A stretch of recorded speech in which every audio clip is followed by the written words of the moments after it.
Kali ini kita akan membahas film yang berjudul Prey, yang dirilis pada tahun 2022. Film ini menceritakan tentang seorang gadis bernama Naru, yang ingin membuktikan kalau dia mampu dan layak menjadi seorang pemburu, dengan cara melawan seorang predator. Sebelum kita ke alur ceritanya, Mimin mau ngingetin kalau konten ini berisi full spoiler. Jangan lupa untuk like, komen, subscribe, dan nyalakan loncengnya ya. Tanpa berlama-lama lagi, yuk langsung aja kita ke alur ceritanya. Berlatar di tahun 1790, seorang gadis bernama Naru dari suku Komansi, terlihat sedang berlatih dengan kapak pemberian almarhum ayahnya.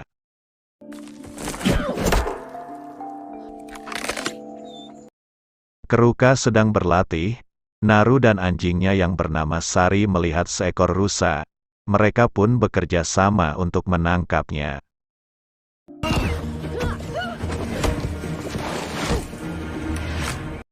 Saat sedang memburu rusa, mereka dikagetkan dengan suara yang cukup keras yang berasal dari atas langit. Awan terlihat menggumpal dan secercah cahaya muncul di antaranya. Naru menganggap itu adalah tanda-tanda kalau dia sudah siap menjadi seorang pemburu. Padahal benda bersinar itu berasal dari sebuah pesawat luar angkasa yang baru saja menurunkan seorang predator.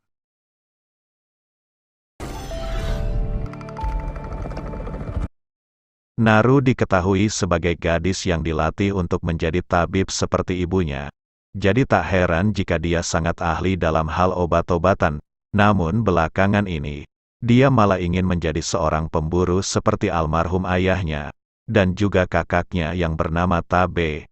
Hal itu sebenarnya membuat Tabe cukup khawatir, karena dunia perburuan sangatlah berbahaya. Saat menjelang malam, Naru diminta untuk mencari tanaman obat oleh ibunya. Setelah kembali mengambil beberapa tanaman obat, Naru melihat Tabe dan beberapa lelaki terburu-buru mengejar sesuatu. Ternyata salah satu pemburu yang bernama Puhi diketahui sedang terluka karena diserang oleh seekor singa. Jadi mereka saat ini sedang bergegas untuk pergi mencarinya.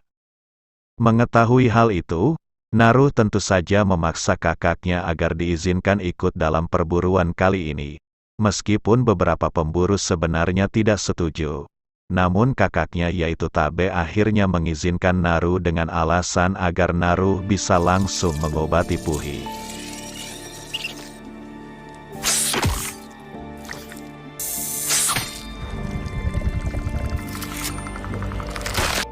Lalu berangkatlah mereka semua mencari Puhi, dengan bantuan anjing Naru yaitu Sari sebagai penunjuk arah. Berkat bantuan Sari, mereka pun berhasil menemukan Puhi yang sedang dalam keadaan sekarat. Para lelaki pun langsung menyiapkan tanduk untuk membawa Puhi. Sementara Naru bertugas untuk mengobatinya, ketika dalam perjalanan pulang, Tabe memutuskan untuk berpisah, karena dia harus mencari singa yang sudah menyerang Puhi. Dalam perjalanan, Naru terus memikirkan keselamatan Tabe, karena dia yakin kalau bukan singa yang menyerang Puhi.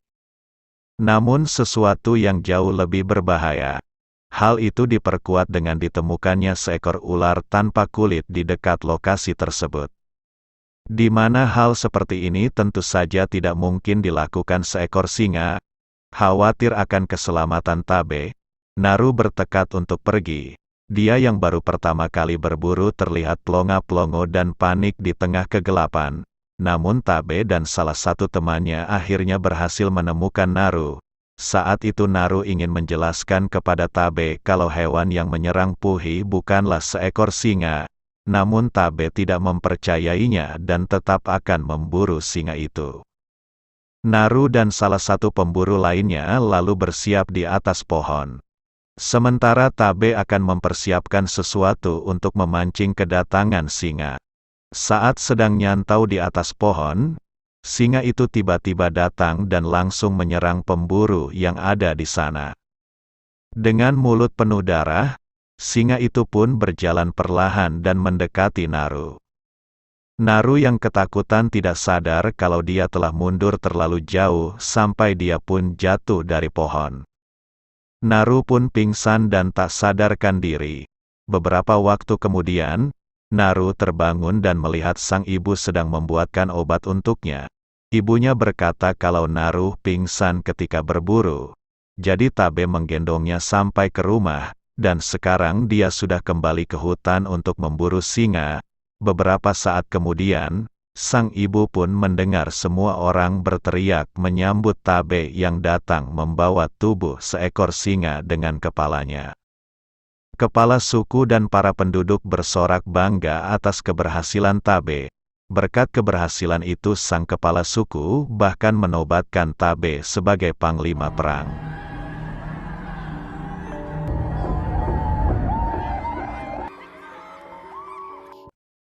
Naru yang masih belum yakin, memutuskan pergi berburu dan mencari predator yang sesungguhnya. Ditemani anjingnya, Naru pun menjelajahi hutan dan menyelidiki beberapa bukti tentang si predator, mulai dari jejak kaki, sampai beberapa bekas cakaran yang ada di batang pohon. Sin lalu memperlihatkan sisi predator. Predator itu mampu membuat dirinya tak terlihat sehingga dia bisa dengan mudah membunuh target mangsanya.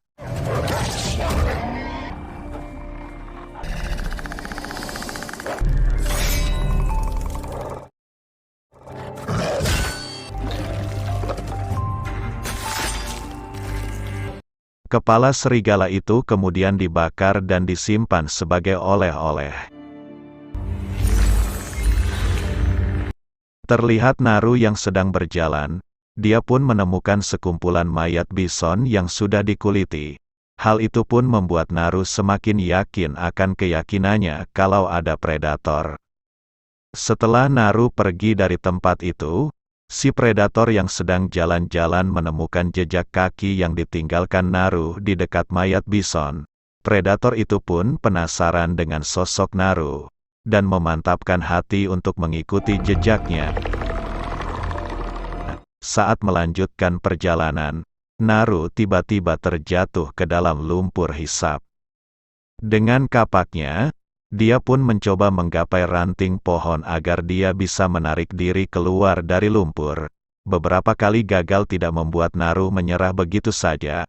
Dia pun memanfaatkan lemparan terakhir dengan sangat baik, dan akhirnya berhasil selamat dari lumpur penghisap tersebut. Karena tubuhnya dipenuhi lumpur, Naru pun memutuskan untuk membersihkan diri di sebuah sungai. Ketika di sungai, Naru melihat seekor beruang yang sedang menghabisi mangsanya di tepi sungai. Perlahan dia pun menyiapkan anak panahnya dan bersiap memanah beruang itu. Dia berencana membunuh dan membawa mayat beruang itu sebagai bukti untuk ditunjukkan pada Tabe dan ibunya, sebagai pertanda kalau dia sudah layak menjadi pemburu. Namun saat ia akan memanah, tali busur panahnya tiba-tiba terputus, sehingga si beruang itu pun mengetahui keberadaan Naru. Si anjing Sari mencoba mengalihkan perhatian si beruang agar Naru bisa pergi menyelamatkan diri. Namun karena minimnya pengalaman berburu, keduanya pun pasrah dan memutuskan untuk masuk ke dalam perangkap ikan, agar beruang itu tidak bisa menyerangnya.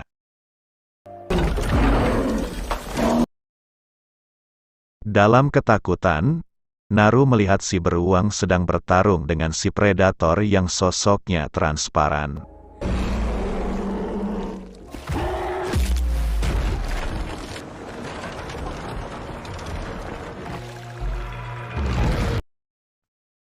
Naru baru bisa melihat tubuh si predator saat si beruang telah dibunuh dan darah beruang itu mengalir menutupi tubuh si predator. Naru yang menyaksikan hal tersebut lantas kabur menyusuri sungai dengan mengikuti arus sungai. Setelah itu melanjutkan perjalanan sambil berpikir keras, bagaimana cara membunuh si predator tersebut. Di tengah perjalanan, Naru bertemu dengan beberapa pemburu suku Komansi yang dikirim untuk mencarinya. Naru menjelaskan kepada mereka tentang si predator, dan para pemburu suku Komansi lagi-lagi tak mempercayainya. Karena Naru terus memaksa untuk pergi, para pemburu terpaksa menggunakan cara kekerasan untuk membawa Naru pulang. Tak disangka tadinya semua itu ternyata disaksikan si predator. Sebelum pulang, para pemburu yang kelelahan memutuskan untuk beristirahat sebentar sambil menunggu salah satu dari mereka yang ingin buang air besar. Saat itu, mereka pun mendengar suara dari arah semak-semak. Naru yang masih ketakutan, mengingatkan para pemburu kalau itu mungkin adalah si predator. Namun saat pemburu memanah ke arah semak-semak itu, yang mereka temukan hanyalah seekor kelinci. Para pemburu pun tertawa dan mengejek Naru. Salah satu dari mereka pun mengambil kelinci itu dan memperlihatkan kepada Naru. Namun tak lama kemudian ada 3 laser merah terlihat di tubuh pemburu tersebut. Dan ternyata itu adalah pertanda datangnya serangan dari si predator berupa 3 anak panah yang menancap di tubuh si pemburu.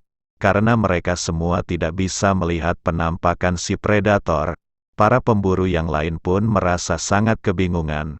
Saat itu sempat berhasil memanah tubuh si predator sehingga separuh tubuh dari predator pun akhirnya terlihat. Sosok predator yang sudah membantai banyak hewan terlihat seperti sangat menakutkan. Tubuhnya penuh dengan senjata yang bisa digunakan untuk membunuh mangsa.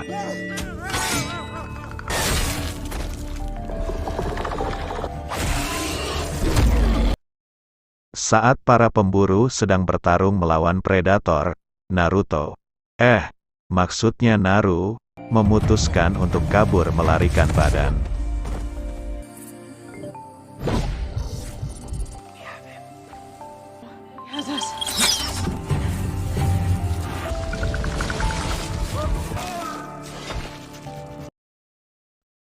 Naru pun melewati perbatasan wilayah suku Komanshi, dan terkena jebakan yang dipasang oleh penduduk suku lain. Suku pendatang asal Prancis itu, kemudian menemukan Naru dan membawanya ke tempat mereka. Ketika malam tiba, Naru terbangun dalam keadaan sudah terkurung. Melihat mantel yang digunakan oleh pemimpin suku tersebut, Naru pun sadar kalau merekalah orang yang sudah menguliti mayat bison. Jadi itu artinya selain si predator, para penduduk suku itu ternyata juga adalah orang-orang jahat. Setelah itu, salah satu dari mereka pun mencoba berbicara dengan Naru dan menanyakan apakah Naru mengetahui sesuatu tentang si predator. Saat itu Naru tidak mau menjawab pertanyaan mereka, sampai akhirnya Naru melihat Sari dan Tabe juga menjadi tawanan. Kulit Tabe lalu disayat dan mereka berdua dijadikan umpan untuk memancing kedatangan si predator. Tak berselang lama, si predator pun akhirnya datang dan langsung membantai beberapa pemburu.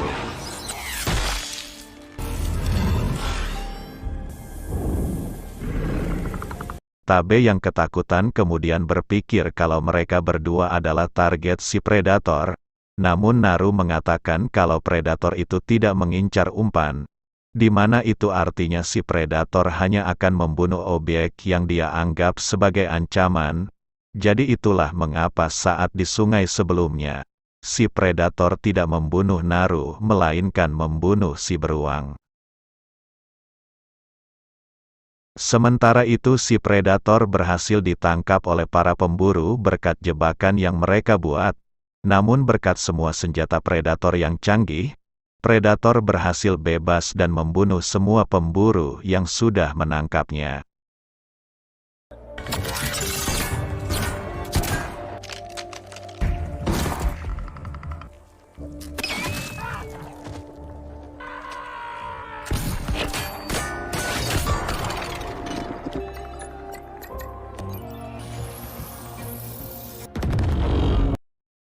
Ketika mereka bertarung, Naru dan Tabe juga berhasil bebas dari ikatan mereka.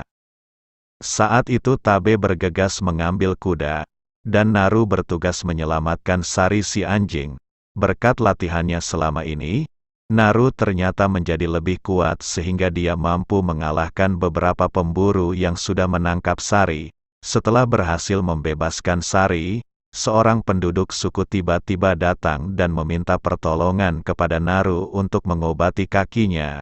Sebagai imbalannya, penduduk itu akan memberikan pistol untuk Naru dan mengajari Naru bagaimana cara menggunakannya. Setelah selesai mengobati si penduduk, predator itu tiba-tiba bergerak mendekati tempat itu. Jadi Naru terpaksa bersembunyi meninggalkan penduduk tersebut. Si penduduk kemudian menyelamatkan diri dengan berpura-pura meninggal, dan itu ternyata berhasil membuat si predator tidak bisa mendeteksi. Sayangnya, ia ketahuan dan dibunuh karena ia berteriak saat di predator menginjak kakinya. Tidak lama kemudian Sari pun datang sambil menggonggong. Si predator pun langsung menargetkan Sari sebagai target.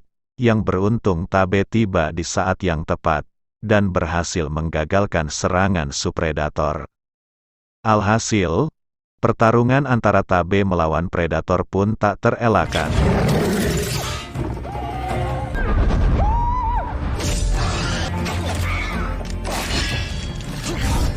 Setelah melukai si predator berkali-kali, si predator menggunakan jurus menghilangnya, membuat Tabe dan Naru merasa kebingungan, karena sudah tak bisa melarikan diri. Tabe pun meminta Naru pergi meninggalkannya, dan benar saja, cakar si predator langsung menembus tubuh Tabe, dan muncullah sosok predator di belakang Tabe. Tabe yang masih hidup berusaha menahan si predator dan memberikan waktu untuk Naru agar bisa melarikan diri. Kematian Tabe tentu saja membuat Naru sangat sedih dan juga terpukul. Terlebih semua ini terjadi karena Naru yang sangat ingin menjadi seorang pemburu. Namun semua perjuangan Tabe akan ia manfaatkan sebaik mungkin agar bisa membunuh si predator. Pada malam harinya, Naru memancing kedatangan predator agar Naru bisa mengambil bagian dari tubuh predator tersebut, dan digunakan untuk menyerang predator agar nantinya si predator terjebak di lumpur hisap.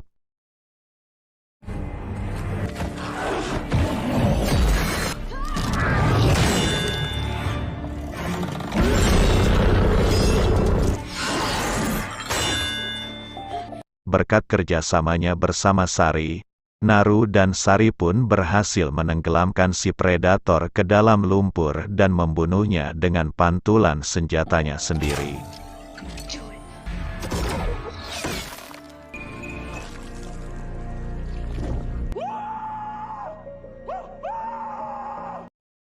Atas keberhasilan itu, Naru mendapatkan apresiasi dari penduduk suku Komasi, dan diangkat sebagai ketua perang yang baru menggantikan kakaknya yaitu si Tabe yang telah meninggoy. Dan film pun akhirnya selesai.